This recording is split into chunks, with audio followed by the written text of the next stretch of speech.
Yan, at dahil maganda na ang panahon, baba ka muna. Ayan, 2 months old, pumpkin sweater, straight breed. Ayan.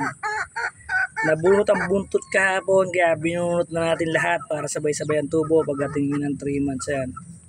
Pahingal ka muna, sobrang laki mo na, 2 months ka pa lang. Stroke ka. Ayan, kala mo na 3 months to 4 months, oh, sa laki. 2 months pa lang po yan, kaka 2 months lang yan, no, September 20. Ayan, no. Baka muna natin habang maganda ang panahon. Ayan. Pahingal muna ng konti.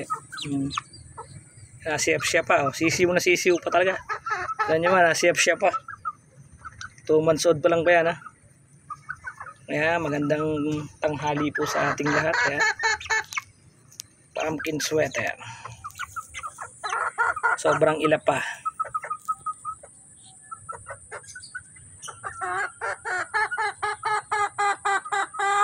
Ayan, maraming salamat po.